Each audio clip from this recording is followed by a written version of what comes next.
I think the first thing to think about when you're putting together questions or even looking at the questions that you ask people is, what am I going to do with the answer? We need to think differently about asking questions, and it all starts with what is the outcome? What are we trying to accomplish? We only make decisions from the emotional side of our brain. So regardless of how analytical the answer is that somebody gives you, it's emotional. What's interesting though is I don't agree with that. Oh, okay, because we might have a fight. We might have a first fight right now because I strongly agree with it. Hey, and welcome to the Jason Forrest Show. Today I'm with my wife, Mary Forrest, and today we are talking about how selling is not about you, the power of asking better questions. Look, the problem that so many salespeople face is they just flat out talk too much. And one of the things that we know that separates the top sales producers from the average sales producer is they not only just listen more than they talk, but they create well-crafted questions that get the customer to share several things. They share what they want. They share what they need. They share what they're willing to sacrifice. They share the problems they're really having. So in today's episode, we're gonna dive into the kind of questions that we should be asking as top producers and how to craft those questions. All right, Mary, this is gonna be a great episode. I think so. All right. So you as a master trainer, as a master sales coach, what's the right mindset that a sales professional should have when it comes to creating questions? That's good. So not all questions are created equally. And so I think the first thing to think about when you're putting together questions or even looking at the questions that you ask people is, what am I trying to figure out? What am I going to do with the answer? And it should be a map. So if I ask a question, I know if they give me this answer, this is the direction I'm going to take the conversation to serve them. If they give me this answer, I'm going to go this way in order to serve them. And that to serve them is important because I think a lot of times we ask questions with a false oh, we'll get to be friends or I'll get to know them. But how does knowing where they like to vacation or what they did over the weekend help you to make a sale, unless you're selling boats or ski equipment or something like that? That's interesting you say that. I actually just heard recently a guy named Andrew Bustanami. He's a former CIA agent, and he has a great podcast that everyone should watch called Everyday Spy. And I actually heard him say this concept that they taught in the CIA, that you would create conversation maps. Isn't that cool? So I like that. I know. So you've got a mark, right? So let's say you've got a mark and you got a mark in a bar that you're trying to go after or an asset, and they would actually write out the way that a conversation is going to go. So here's what they're going to say first as far as their approach, and then if the asset or the mark says A, they go this way in the map or in the tree, and if they say B, they go this way. And so they actually write out this flow, this map. I love that, and I love the term of it. That's something I've definitely been doing, but I didn't have such a cool name for it. And I like that it makes me feel more like a CIA agent, which how cool is that? It's very cool. So let's continue going down this path because everything we teach, of course, is all focusing on three things. So again, it's what we think about as it relates to the concept, what we're going to say, and what we're going to do. So let's still stay down that track of what we need to think about. So what else does a sales professional need to think about when they are creating the right mindset or mind frame to ask better questions? Okay, so first thinking about where am I going with the question. Second, I think put ourselves in the position of the buyer and not of yourself. So what is going to be important to them? What is going to be easy for them to talk about, as opposed to, I think sometimes the intention of a salesperson is to let someone know how educated or how smart we are. But our questions end up sounding like a quiz or a trick question, and the person can't answer it, and then they feel stupid. And if they feel stupid and they feel dumb and they feel small, they buy small, or they stop talking to us, or they ghost us. And so what is, especially at the beginning of a conversation, what's going to be easy for the prospect to answer? And is your question going to lead them to feel bigger and stronger and more powerful? Got it. Okay, so two things so far that you think about. So it sounds like number one, you got to have a kind of a clear outcome frame as far as what are you really trying to accomplish by asking this question? What's the end game? What's the goal? What do you want them to say by the end.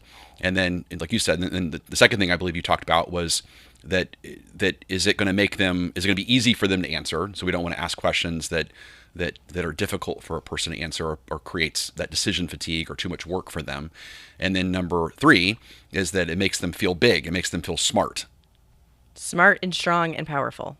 That's great. Okay. Yeah, I think for me, in addition to that, and everything you just said is kind of going in that path of the outcome frame is, I'm all about position of strength, right? And position of strength is how can I get them to share some sort of information with me that says that they not only they want me, but they have to have me, that the solutions we can provide for them are definitely what they're looking for. And so how can I also craft questions that gets them to admit the pain they're moving away from and the life improvement they're moving towards? Good. Give me an example of one of those questions. I want Sure. to hear that. That's great. Okay, so let's talk about like pain-based questions, right? So it would be talk to me about, let's say in my case we're selling training services, right? So it's talk to me about how many salespeople do you currently have, and talk to me about the revenue difference between your top producers and your average producer, and then talk to me about what are some things that your top producers are saying, doing, and thinking about that your average producer is not saying and doing and thinking about, and if you could get your average producer to think, speak, and act like your top producer, then do you believe that you would be selling more? And then of course they say, yes, I think so. And then we would put some numbers around that. So what would be the financial gap difference? So if the top producer is doing $1 million and an average producer is doing $500,000, so we're looking at a $500,000 difference. So it's asking questions like that to get them to admit the true problem they're really having, and what's the financial what is it worth to them from a money perspective. Good. Well, it's making me think, because in your scenario here, it's as if somebody has called in and they want to talk to you. And so I think it's interesting to have the conversation on the great questions to ask somebody. One is, if somebody's called you, they've walked up to you, they've come into your retail store, how do you have really good questions for them? Versus the sales professionals out there who are in a call center calling out. They're doing outbound calls, or they're knocking on doors, or they're in a retail location approaching people for a specific product, maybe not necessarily they're working for a sponsor within that store. And that's different because those people have not opted in to speak with us yet. And I think something that's really interesting in those scenarios is, I think that our buyers a lot of times are practicing saying no to us. I mean, I can even think sometimes, right, that we're in the car and we're going somewhere and I'm like, all right, Jason, we're going to the car lot. Like, don't buy the car today. Like, let's just wait. We want to practice the no. And so if you're in a situation where you're door knocking or outbound calling or you're the approacher, that you look at, how can I put questions together that their no that they've been practicing is a yes for us. And so how can I say that? And so if I go up and say things like, for instance, would you be opposed to me showing you how to do blank or giving you blank? Where the no, they say, no, I'm not opposed to that. And now it's a yes. Their no is now a yes. And I love that for those two different scenarios. I agree. And we could spend an entire episode obviously on creating no-based questions and all the different questions really around that. So I think that's phenomenal. I also think that kind of going down that path of questions that are easy for them to answer. And so if we kind of combine some of these concepts together, so we stay back into that pain concept, and we combine that with a question that's easy for them to answer. So it's asking them like multiple choice style questions. So it's so if we could solve or if you could solve the problem of X, would it mean this or this for you? Or if you could solve the problem of X, or you could stop doing Y, then would you do you believe that would earn blank for you or blank more for you? So it's creating, so it's staying in that same vein of we need to get them to admit the problem they're currently having. But a lot of times people don't really know, they don't really know the if we were to solve that problem for what does it really mean to them? They haven't really thought through that. And so giving them those choices, I think, helps as well. Okay, I like it. I want to fill in the blanks because sometimes it takes me a minute to get there. So I want to try one out. So if I'm selling a home, I would say, okay, so would this home or this community, if you were to live here, would this make you feel, would this give you back more time in your life because of our location to all of these things that you love? Or would you be more excited that it would give you peace of mind of having a community that supports you, that has good school systems, something like that? So I'm looking at like I'm filling in the blanks of which one is going to be more impactful for you as well, but doing it a multiple choice question. Is that what you were saying? Yeah, that's exactly right. So let's kind of go down that same world, right? So or that same path. So if you're selling let's say a home improvement remodeling type project, and you're someone wants to remodel their kitchen, then you would say, so there's several problems that people have when it comes to wanting to remodel their kitchen. So are you wanting to fix the problem of not having enough cabinet space? Or are you wanting to fix the problem of not having enough countertop space? Or are you just wanting to fix like the overall flow of the kitchen, like it's not really flowing well for you? Or have you noticed how ugly your kitchen is and you want to fix that? Or that as well. Okay. Or is it more of a design or style type That's thing? a nicer way to say it. Exactly. So that would be an example of instead of me just saying, so what's the biggest problem you're trying to fix with your kitchen? Like that's a hard question for a person to answer if they haven't really been thinking about it very long. And so instead, I want to create really what I would call this as an educational based binding question. So I'm educating them on here are some of the reasons why a person would want to solve this problem, and I'm giving them several choices in order to do that. Well, and I think what's really good there, I haven't thought about this before, so I'm excited about this, is that most of the time we're selling to more than one person, whether that's, B2C and you've got a couple or you have a family or you've got a board of directors or an executive team.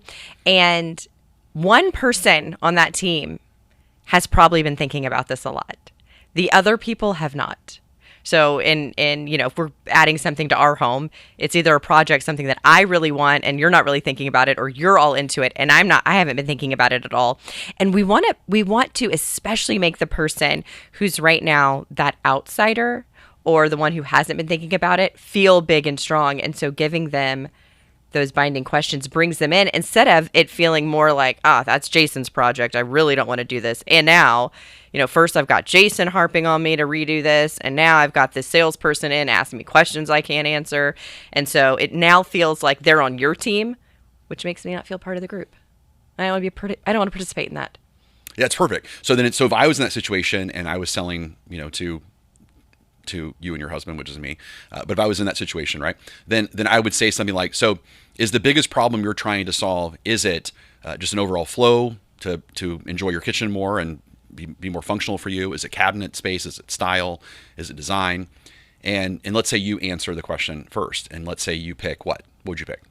I'm just going to go back to when we redid our kitchen. So I wanted it to be brighter. It felt dark. It was very dark in our kitchen. Got it. So it's more of a design style. So then if that was the case, and I was selling to your husband, which is me, but if I was selling to that person, then I would say, got it. Well, so I love your answer that it's about making it brighter and more colorful and definitely want to improve the design of the kitchen. So Jason, is that also your reason, or is there another problem you're trying to solve in addition to that? Like, are you more driven by wanting to change out the functionality of the kitchen or the flow, or are you also on design? So what was it for you? I know, I'm curious. No, I would say it was just the overall look. It just looked very dated. It looked very dated. So I would probably so that's actually a good yes and question, right? So let's say that the person says, well, no, I definitely want to update the style as well. Then the follow-up question would be, well, is it because you don't like how dark it is like Mary, or is there another style reason that you're trying to another problem you're trying to solve? And if you were to ask me that, I wouldn't actually say it was too dark. I would just say it looked kind of cheap. You just say everything. I know you did everything because we ripped out everything. Yeah, it just looked kind of cheap. It just didn't look expensive. It didn't look rich, right? So that was different. So, which I think is an important thing to know, because now style is still kind of like a higher chunk question. And you said immediately that it's dark and you want it to be lighter, but the salesperson could really miss out on a lot of leverage or position of strength if they didn't get to ask a clarifying question to the husband of, so is that your same problem you're trying to solve too? And the husband says, I definitely want to update the style. But if they left it at that, they really missed a gold mine. So instead, they would want to follow up and say, well, when it comes to style, are you wanting to update to make it brighter, or is there a different style goal that you're having or a problem you're trying to solve? Well, and with each one of those, I think what's happening is get more specific and more specific, because with my answer that at first I thought was good, I want it to be, it's too dark. But is that the paint color's too dark? I mean, is that for me, there was not enough light. Like it was actually dark. There was not a window, and the little lighting we had in there was so dim. You felt like you were in a little cave all the time. So that's what I'm, talking about. But I think we misunderstand, or we put our own perceptions as salespeople into the eye of the buyer so many times. And so I could hear it wants to be lighter, and I just paint everything white. Well, that wouldn't have fixed my problem. We would have been out of rapport, even though if just by word you understood, but you didn't. The person didn't understand my true intention behind it. I need different lighting, not color. We actually ended up doing both, but that's a good point. Yeah. So they can lock on to their paradigm or their perception of what brighter means. And you're right, they could just think white, but in our case, we also have orange in there, like bright orange, which everyone can visualize. You're welcome. Everyone can visualize what that is in a kitchen. So, okay, so I think we're unpacking some really cool things here. So again, kind of going down that philosophy of we need to think differently about asking questions, and it all starts with what Stephen Covey would say is thinking from the end in mind, right? So you got to think from the end, and so in this case, it's what is the outcome? What are we trying to accomplish? And one of the things that we've said so far is you want to make it easy for the customer to answer questions. You want to get the customer to admit the real problem they're trying to solve. You want to get them to admit like what do they really want? What's the life improvement that they're really moving towards? So now let's talk about that. Let's talk about those move towards type questions, because right now we've been spending a lot of time on the move away type questions of the problem they're trying to solve. So now let's flip the script and go towards the move towards. So what would be some questions that a person could ask to uncover what a person wants? So interesting. And of course, it's funny to me, you started asking me questions, and of course we went move away because I'm a move away buyer. So that makes complete sense. So move towards is how do you want to feel in this space? How do you want to utilize this space? What do you imagine here? How do you see yourself using it? Of course, I'm back to space because I'm thinking about our kitchen again. But all of that of what is this going to do for you? How are you going to feel in the future with whatever you're looking to purchase?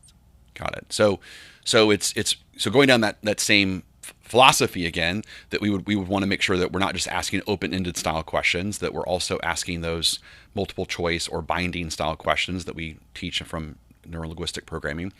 So it would be, so how, when you walk into your kitchen, how are you wanting to feel?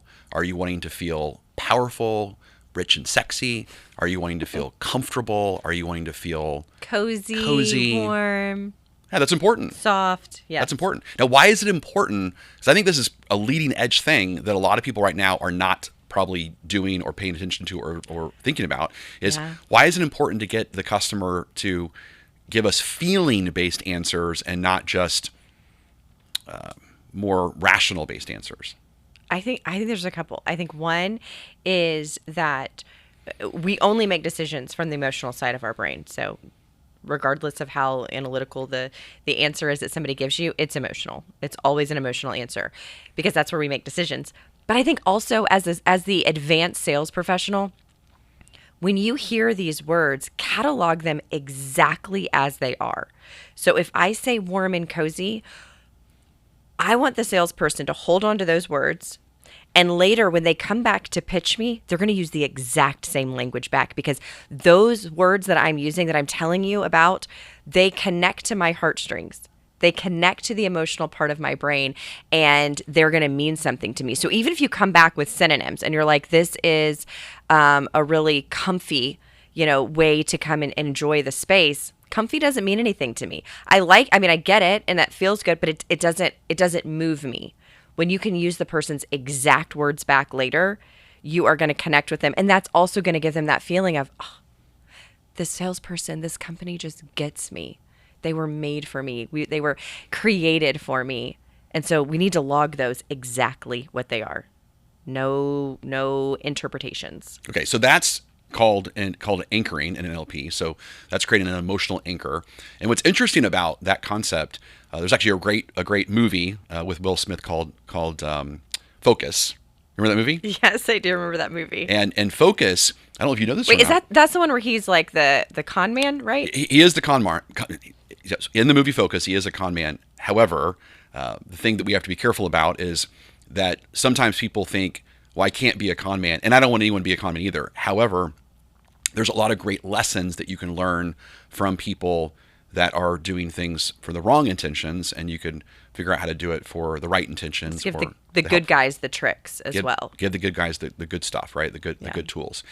And so, and in that movie, he was actually trained by this phenomenal pickpocket artist, Apollo Robbins, and that was a great TED Talk. Yeah, that was good. I forgot about that. You were absolutely right. Right. So in the TED Talk, he literally brings up a person on stage and he pickpockets this person in front of a live audience, and the person doesn't know he's being pickpocketed. They don't even see that he's pickpocketing him. I didn't see it when I watched the TED Talk. That's how incredibly good it is. So everyone needs to watch this TED Talk. But one of the things though that's in this movie that I want everyone to pay attention to is this concept of anchoring that they would basically use. And so one of the techniques that's so powerful is if I can understand the emotional words that you're trying to get away from, or the feelings that you're trying to move away from, and the feeling you're trying to move towards, well, then I could start anchoring myself. I can start connecting my brand and my solution to the words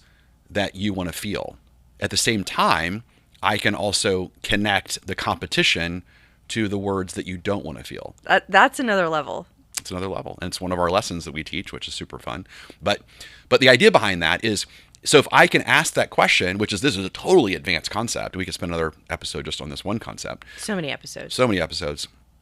But if I could find out from you that how are you currently feeling about blank, and you say, well, I'm currently unhappy, or I'm currently uncertain, or I'm currently anxious about blank, about my kitchen or whatever it is, right? And you go, well, tell me how you want to feel instead. And then you tell me, well, I want to feel powerful, let's say, right? Then what I would be doing is I would be asking questions that got you to anchor the negative feelings to the competition, and got you to anchor the positive feelings to me and to our solution. So how would I do that? You want another question? Yeah, I do. That. Okay. So I would just basically use leading questions. So I would say, I'm curious, when you spoke to the other remodeling company that you were speaking to, how did you feel about their solution? Like because a lot of times, some of the kind of the chuck in the truck, some of the smaller companies out there, they don't maybe have their act together. I mean, they're great in the sense that they're definitely more affordable than a national company like us. But sometimes it creates a little bit of uneasiness, or some might say uncertain, or it might make you feel even maybe a little bit, anxious. I'm curious though, how did you feel about the experience that you had with XYZ? So you're giving them some answers. You're implanting some answers there. That's great. Correct. But what's interesting though, again, this goes back to that movie Focus, is that you don't really know what's happening, because right now what I'm doing is I'm tying up your conscious mind, and I'm speaking to your subconscious mind, which you said earlier that 95% of decisions, or when it comes to purchase decisions, are made more in that subconscious emotional side of the brain, right? So by me getting you to tell me how your current kitchen makes you feel, and then in a very conversational way, so it can't be an awkward way, very conversational way, I can ask you questions about the other bids that you've had. Then now you can now anchor how you don't want to feel to the other person's bid. It's really good. Yeah. So then what's interesting is, and this happens to all of us. This happens to all of us. I'll look at the camera right now, and it happens to you sometimes as well, right? So what I mean is that how often does it happen where you're making a purchase and someone says, well, why did you buy that car? Or why did you go with that vendor? Or why did you go with that company? Or why did you buy that house? And a person says, you say to your wife or your husband or your coworker, I don't know. It just felt like it was the right thing to do. Well, that's what happens, right? So it felt like the right thing to do, which means you had a anchor to how you don't want to feel to the bad or the kind of the alternative decision, and you felt the positive emotion of how you did want to feel. You somehow felt anchored or connected to the company that you wanted to move forward with. Now, most of the time, probably 99% of the time, the salesperson didn't intentionally do that. It was probably branding, marketing, but it was a very unintentional thing that basically happened. But what we're trying to teach people today is how you can be intentional with your words, and you can actually cause a customer to anchor those negative emotions to the competition and those positive emotions to you through your questions. Well, the other thing you said is making the questions conversational. And I think there's two different ways. One, a lot of it the next question should be obviously conversational. So we can memorize a list of questions that we want to ask somebody, but now it's easy, right? Whatever they say, I really like, I want it to be less, I don't want it to be so dark in here. Oh, I'm curious, what's more upsetting about the darkness, or what's frustrating you more? Is it the actual lighting, or is it the colors of the cabinets? Is it the floors are too dark? What all is too dark for you? See, it's just a natural next conversation to say. So we don't have to, you can plan it out and you can definitely map it, but it will never feel scripted because it's a natural conversation. That's how people speak to each other in real life. But there's also places where I think that it's great to have a list and have, like, you're on your computer, doing it, or you've got your checkoff list. And that's especially when we're talking about financing or things that are uncomfortable for somebody. Like, think about the doctor. When the doctor gets to the awkward questions, they don't look you in the eyeball when they say it. They're like, filling something out. So, tell me about this thing, and they're not ever looking at you. It's just, I'm just filling out the form. This is just the paperwork that we have to do. And so there are places to have it less conversational and more just, I'm going through the list. And if that's something that is uncomfortable for people, that can be a good way to approach into it first before, if you need to dig deeper, making it a little bit more conversational. I like that. Do you know that's actually intentional? The doctors do that intentionally? I didn't. I would assume so, but I didn't know that. I didn't know they were taught that. No. It's just that, yeah, it's like an interesting. How do you know this? I don't know. I just know. I just somehow know it. So it's one of those things I don't know. It's like a. Were you at doctor school? No, I wasn't at doctor school. I may have heard it on a podcast or something, but that's actually like a coping mechanism. So what's interesting though is I don't agree with that. Really? I don't agree with that. Oh, okay. Because we might have a fight. We might have a first fight right now because I strongly agree with it. Okay, well, let's talk about we can talk about the pros and cons of that. Let's do it. So I totally get the positive intention around it, because behind every behavior is a positive intention. I get that. The positive intention is, if I'm looking down just asking these questions, then I'm not adding kind of additional uncomfortability to you. That's the intention, correct? Right. It makes it's more sterile of a conversation. We're getting to the facts, and I don't want you to get emotional and not tell me the truth. That's my positive intention of it. Got it.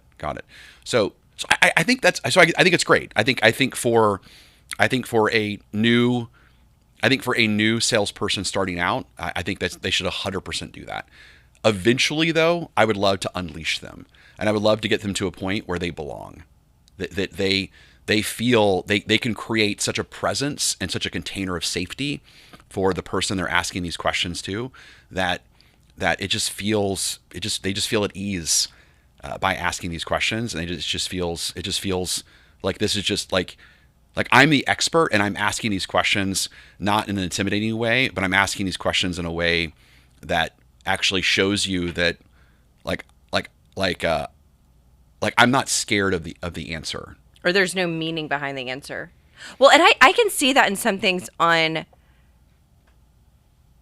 because I think about, majority of my conversations are with business owners, and I ask directly, looking them in their eyeballs, about how many more months do you have to live? What's your revenue? And you're not going to faze me. I can handle whatever you tell me, and I can fix it, and I've got a plan for you. So I get it from that perspective.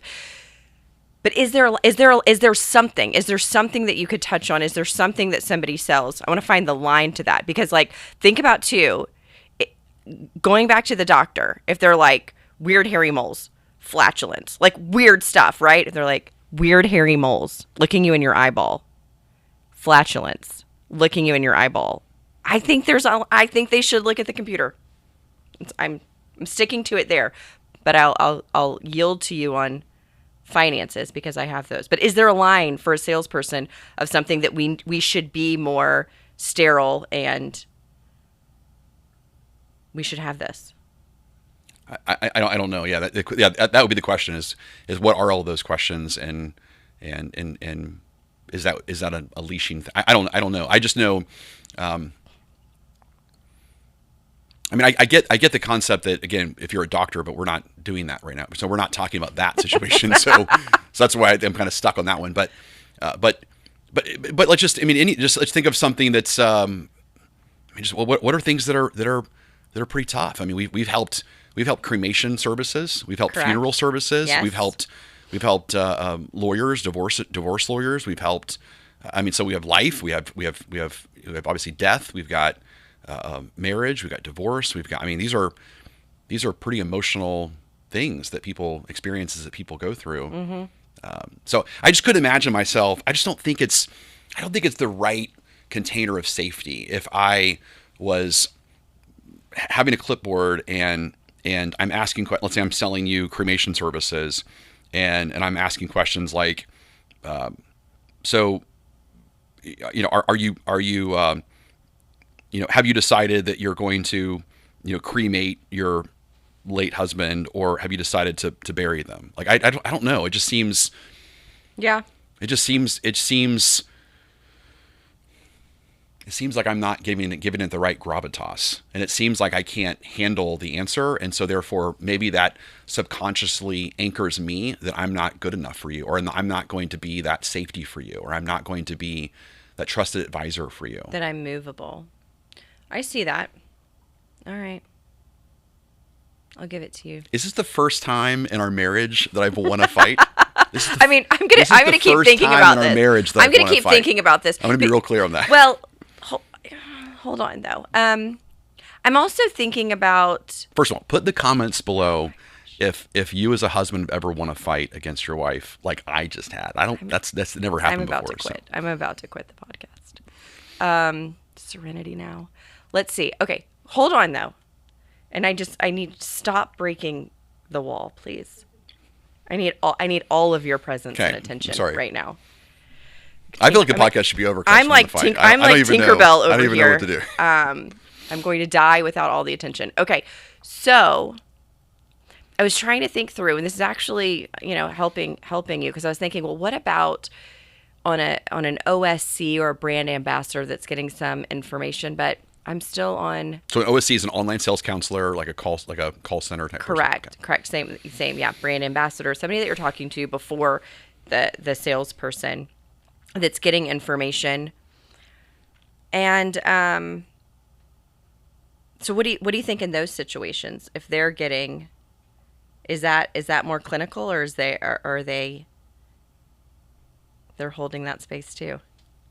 I think I'm leaning towards your side, but I really want to have a little bit of a win somewhere in here. Well, I think the answer is that I think you should 100% do that first until you feel like you belong.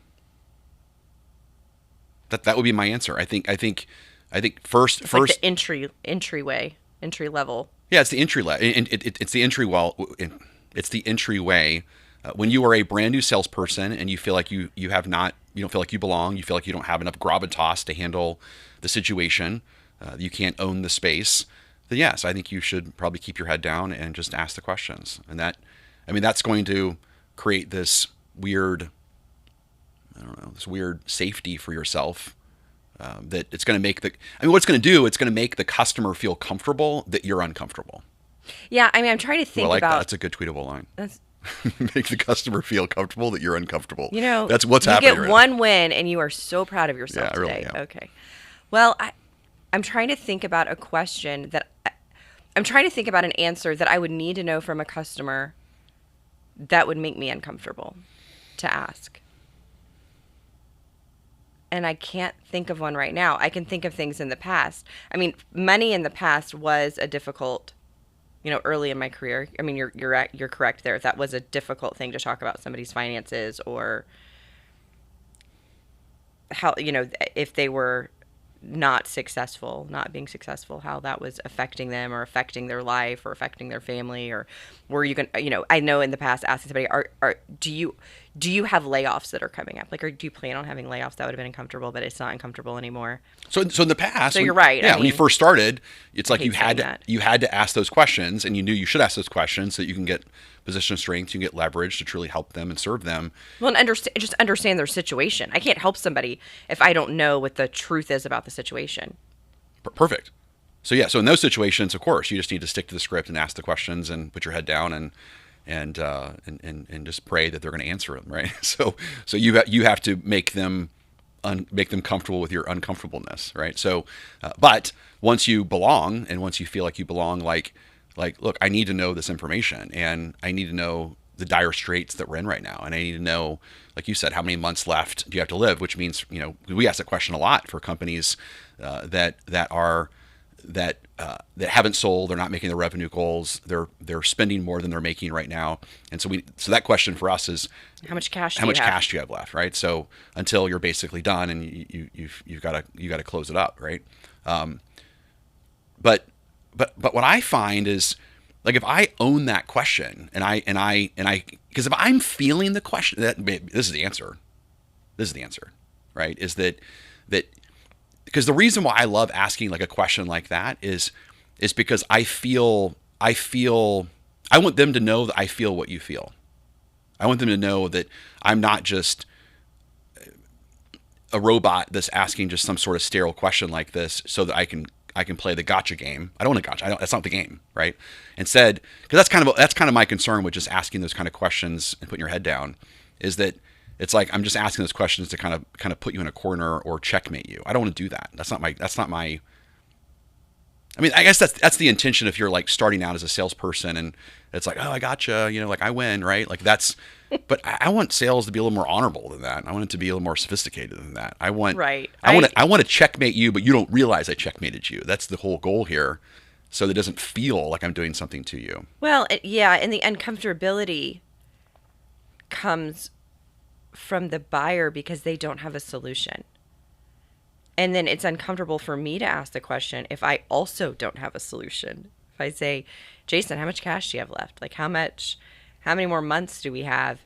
And I'm like, please, God, don't let him say whatever, because I don't know how to handle that, or I don't know what to do with that situation. But as soon as every answer is okay, I've got cash for 4 more months. Okay. I've done that before. Like, handled that, then there's not an answer that's a problem. That might be where it is. So I think one thing is, if there are questions that you're scared to ask, what are the answers you don't want to hear? And go find out how to handle those answers or what to do in that situation. And then the answers aren't scary anymore. Because I remember that. I remember coming to you and being like, oh my gosh, I just talked to somebody. They have 6 months left. I don't know what to do. What do we do? And you're like, I've done this over and over again. Here's what we do. And I was like, oh, okay. So then that answer wasn't scary anymore but it was at first for me because I didn't have an answer to it. I didn't know what to do.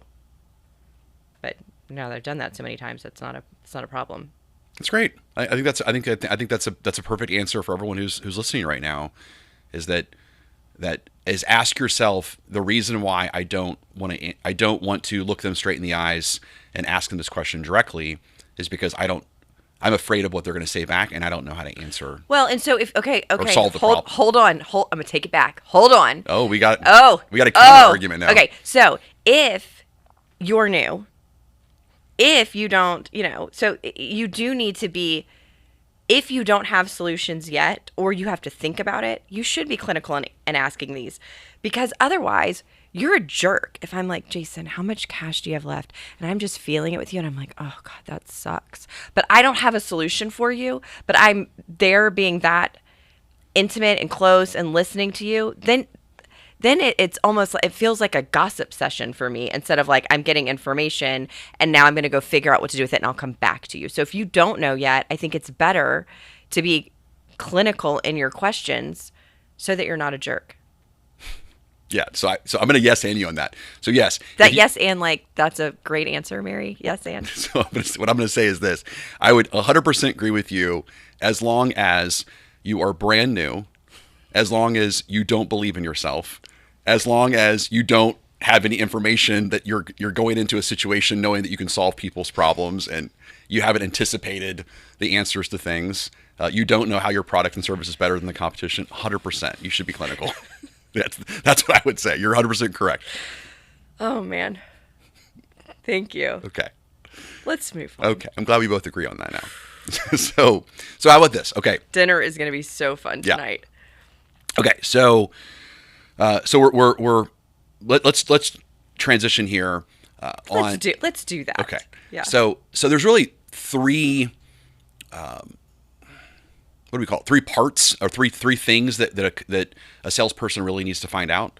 So we call it have, want, seen, mm-hmm. right? So we need to ask questions about what they currently have and what they like and don't like about what they currently have. We have to ask questions about the alternative. So what else are they considering to solve this problem? What do they like about that solution? And what do they not like about that solution that caused them to still want to talk to us? And of course, what do they want? What are they really trying to accomplish? What's the end game? How does that one make them feel? Which we talked a lot about what they want, and we talked a lot about what they have.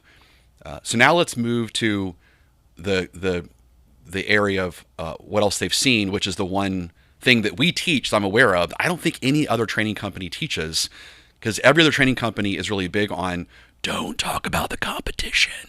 Yeah, we always talk about the competition. We love talking about the competition. Love it.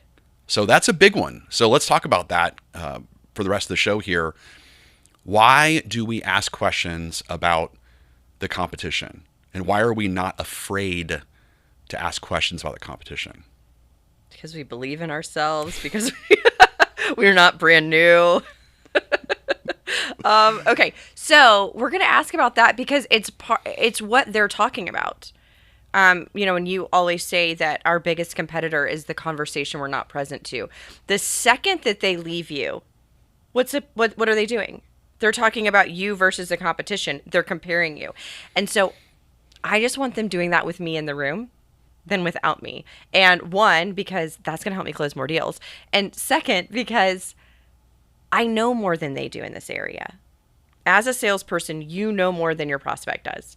And so it is better for you to guide them through it. And I think the way to keep that incredibly ethical is I always leave a space that somebody might be better for the competition.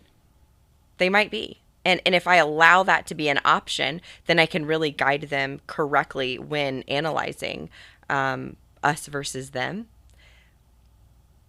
But if I'm not there, probably what's going to happen too is they're going to get trapped. They're going to get stuck. They're going to, of every industry that we've worked with, when I look at contract next to contract, it's not apples to apples. The contracts are different. Different things are included.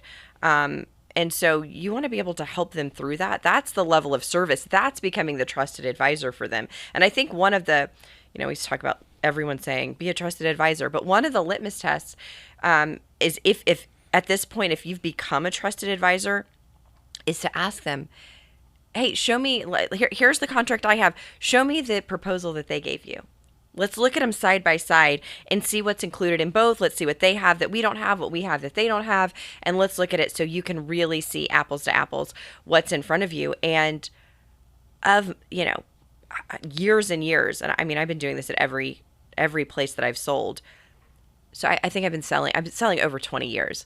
I've maybe had 2 people tell me, no, I'm not showing you the other contract. Maybe 2 in 20 years, 20 plus years. Like everybody at that point is like, yes. And so at that point now I can guide them and I can help them. And I'm also allowing space.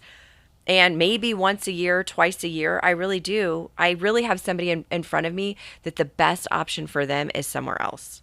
And I'm okay with that. And I want to be part of that for them. If I'm really going to help them and to serve them, I want to send them to the other person if that really is the best thing for them. Now, it's very rare that that will happen, but I do leave space for that.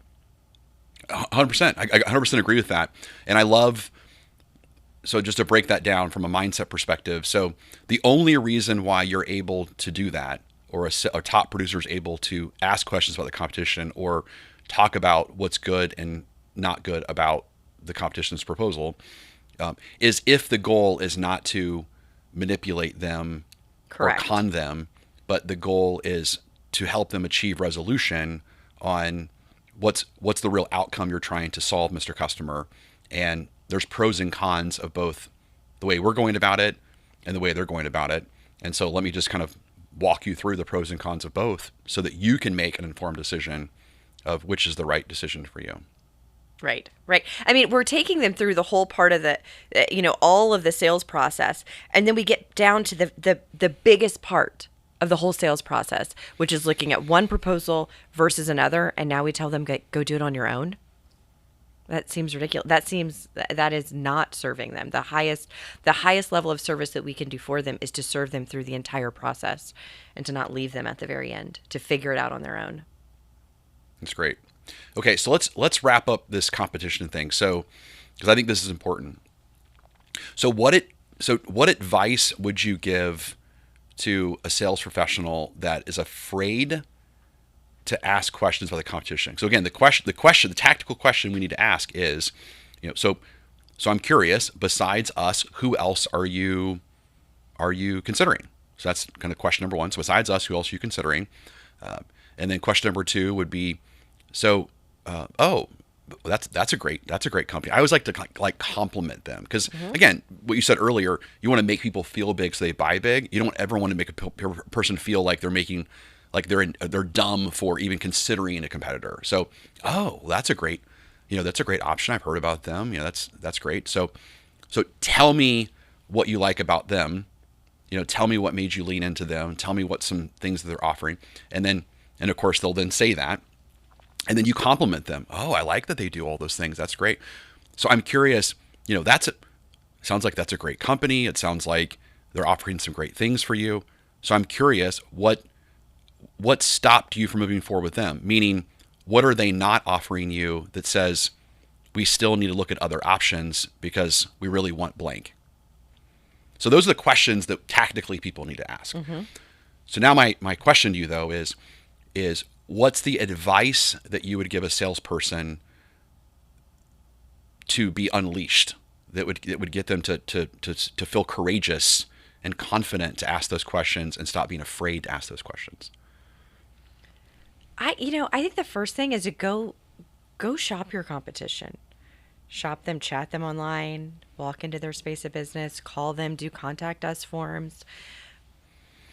I cannot think of a single situation where I'm working with somebody, a salesperson or a company, and I have them shop their competition where they haven't come back feeling super empowered. See, they're making out this competitor over here in their mind to have everything and to be so good and all, and it's so mystical and secret. And once you go see it, you're like, I've been scared of that the whole time. And it takes away all of that. It makes it less scary to talk about them. I think the other thing just to think about is one of the biggest things in selling and in pitching is editing. As a salesperson, you know so much about your product, so much about your industry, so much about your company.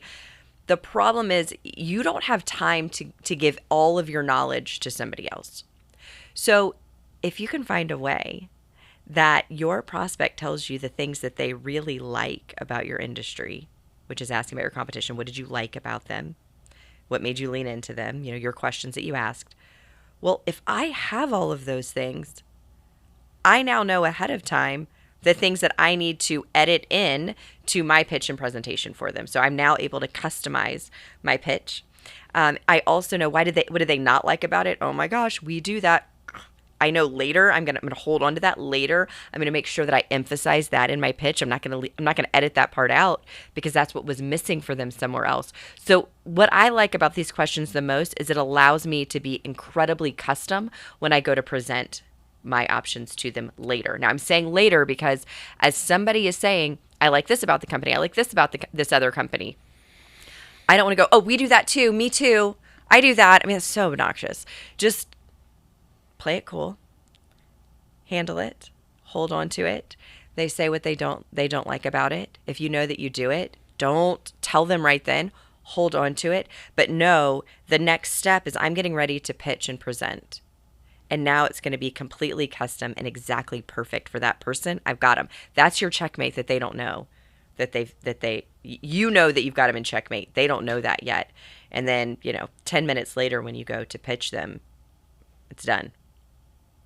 That's great. Reminds me of that awesome scene from Braveheart when William Wallace says, hold, right? And what he's referring to is you don't want to break the flank. So if you find out some awesome thing that your customer is looking for and you have that, or something the competition doesn't offer that you offer, it's hold the line, right? It's hold until the right moment in order to present that value, or in the case of William Wallace, is to strike. Right. And for anybody who's listening who is not a man from the 1900s, Braveheart is a movie. And William Wallace led the army. Is it an army? Sure, it's bigger. Warriors. Yeah, it's bigger than that, but yes, yes. That's what that is. A revolt. He was revolt. A revolt against England. Okay, so all right, so let's wrap this up and do what we do best, which is let's go back and forth really quick, and let's make sure that we give people some very tactical takeaways from asking better questions. So right now, tell me something that a salesperson needs to think differently, speak differently, or do differently as it relates to asking better questions. They need to only ask questions that are going to give them an answer that helps them to serve them in what they are selling. So what they need to, let me say the opposite of that. What they need to not think or do, they need to not do is ask any question that does not directly connect to what you are selling. Thank you. You're welcome. Jason, tell me something that a salesperson needs to think, say, or do differently when it comes to asking better questions. They need to be patient. Slow and steady wins the race. And so we teach a 12-step sales process, 5 steps to understand the customer's mission, 4 steps to present solutions, 3 steps to resolve the sale. And the biggest thing they need to remind themselves of is spend the first hour on just asking questions. Spend the first hour in the 5 steps and understanding the customer's mission or the problem they're trying to solve, what they're trying to move towards. You could save another call to present your solutions, another call to present a proposal and really resolve the sale or close the sale. It doesn't all need to happen in the first conversation. And people, they must remember that this is a time for you to understand their mission. You need to understand the problem they're trying to solve and understand what they're moving towards, a life improvement. This is not a time for you to present solutions. That is going to come later once you fully understand. Thank you. So tell me something that a salesperson needs to say, do, or think about in order to improve asking better questions. Great. So every time you ask a question, know there should be about 2 to 3 follow-up questions from that one, just to really make sure that you're getting specific enough and that you're understanding and you're not taking your own experiences and assumptions and placing them on the buyer in front of you. Thank you. Jason, tell me something that a salesperson needs to say, think, or do differently in order to ask better questions. I'm going to repeat the idea of think from the end in mind. So what are you trying to get to? What's the goal? 10 moves from now. Like what do you want the person to say 10 moves from now? And then how can you reverse engineer your series of questions that gets them to say that? So obviously you want them to say that, yes, I need to make a change, or yes, I need to do something different than I'm doing right now, or yes, this is what I want, or yes, I'm willing to do something about it. Like that's what I want them to say.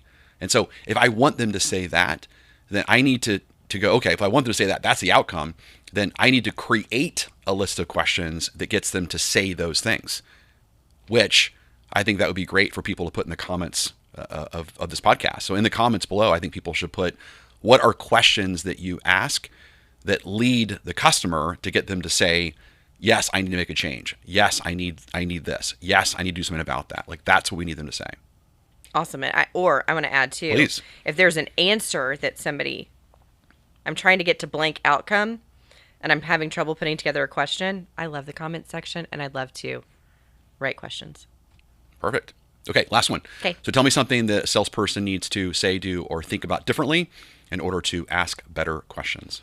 Yeah, so I think a salesperson needs to ask about the competition, and they need to find out multiple things that your prospect likes about the competition, and then what held them back from moving forward with them to help you customize your proposal. Great. Thank you. And last one for me? Yes. Okay. So my quick answer is this, and that's a good model people need to think about is the compass model. I think that's a great simple model. So growing up in Texas, we learned the compass by never eat soggy waffles. What was it for you? Never eat slimy worms. Okay, so mine was I don't know why yours is worms and mine's waffles, but that's okay. So think of a compass in the sense of needs, wants, expectations, and sacrifices. So when it comes to asking better questions too, we got to find that stuff out. We got to find out what do they really need, or they want, because needs and wants are different. What are they willing to sacrifice? So they're willing to sacrifice time, willing to sacrifice a certain amenity or feature. What are they willing to sacrifice? They're willing to sacrifice how much they're going to spend. I mean, spending. That if you charge twice as much as someone else, they're going to have to sacrifice not using that money for something else. That's a sacrifice. So needs, wants, sacrifices, and expectations. So expectations is important, meaning that what do they expect to pay for this? And that's a big one. We can spend an entire show just on that. But I mean, I love Mary asking that question to people of, so we're a sales recruiting company as well. And what was your expectation for how much a sales recruiting company would cost? What did you expect to pay to completely outsource the sales recruiting to a company like us for us to train them, to onboard them, to assess them, to hand you a sales professional on a silver platter, and you not do anything but just the final interviews? What did you expect to pay for that? And it's a great question to ask because it tells you, like, are they expecting to pay more than what you're going to charge, which is awesome. Basically, the sales is already made at that moment, right? Or you just raise your price. Or you should raise your price. Good point. So, or are they expecting to pay half what you're charging? And now that's the rules of the game. Now I know that I'm charging twice as much as what they expect to pay. Okay, well that's the starting point. And so I now need to explain why other people that are just as smart as them pay twice as much to solve this problem for them. So I love that concept of never eat soggy waffles, needs, wants, sacrifices, and expectations. It's a nice compass for you to help your customer get where they need to go. Awesome. That's great. Okay. All right. So that wraps it up. That wraps up the show today on asking better questions. Again, my belief system is this is the thing. This is the thing. And what I would tell everyone listening right now is if you want people to follow you, and if you want people to be excited about moving forward with you, then you have to understand where they're starting from, and you have to understand again what they're wanting, what else they're considering, why do they want it, and you have to be mindful, and you have to be present, and you have to use forethought on asking those type of questions and thinking through what you're trying to do. And when you do that, you'll go from an average salesperson to a top salesperson very, very fast.